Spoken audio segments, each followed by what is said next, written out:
Alright, so in our last video, we were looking at our linear function y equals 3x, which we have graphed here. So this time what we're going to do is we're going to look at the linear function y equals 3x minus 4.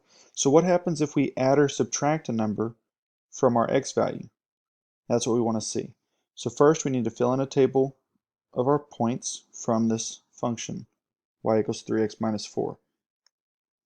So last time we used 0 as our first x value. So let's do that again. So when x equals 0, 3 times 0 is 0. 0 minus 4 would give us a negative 4. When x equals 1, we have 3 times 1 is 3. 3 minus 4 is a negative 1. And when x is 2, 3 times positive 2 is 6. 6 minus 4 is 2.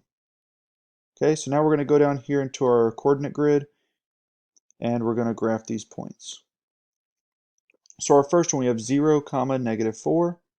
So we have at the origin 0, 0. We count from here. So x equals 0. We're good. Y equals negative 4. So I'll go down 4 units. Here's our first coordinate point. Okay, so what do we see so far? Last time when x was 0, we had it right here at the origin. We were at 0, comma 0. This time we've gone down 4 units. Okay, so whenever we have 1, comma, negative 1, let's go ahead and plug that in on our graph. So let's see, we have 0, 0. When x is 1, so I move over 1 unit. When x is 1, y is equal to negative 1.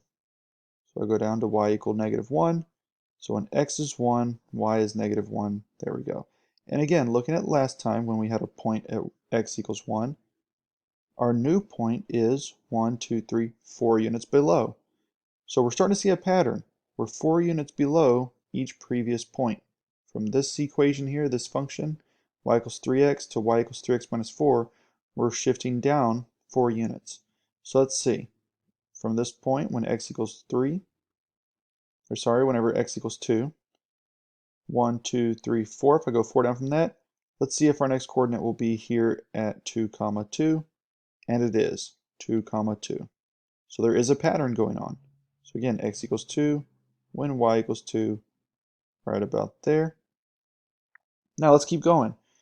So because again, as I stated in the last video, I don't like to leave just some random coordinates in here. I like to go until I can't fill it in anymore. And so we go to when x equals 3. So 3 times 3 is 9. 9 minus 4 is 5. So when x is 3, y is equal to 5. So I'll go up here, 3 comma 5. And at 4, let's see what we get. Let's see if that's going to be in the graph. So 3 times positive 4 is 12. 12 minus 4 is 8. So x equals 4 when y equals 8. And I cannot put it on here. There's not any more room in the coordinate grid. So I'm finished with my x values that are positive. So now let's look at our negative x values. So when x is negative 1, what does y equal? So let's see. 3 times negative 1 is negative 3. Negative 3 minus 4 is negative 7. So when x is negative 1, y equals negative 7, which would be approximately right here. But again, it's off the coordinate grid, so I will not mark it anywhere on my page. My next step, if you remember, would be to draw a line connecting my coordinate points, to connect my ordered pairs. So I'll do the best as I can. Last time I didn't hit it exactly in the right spots. I got pretty close. We got a good idea. So this time, let's see. We've gone through maybe about right here, so let's go up. Let's see if I can get these to meet, because I like to go from one end of the graph to the other. Let's see, let's change that a little bit. On a piece of paper, it might be a little easier. Use a straight edge.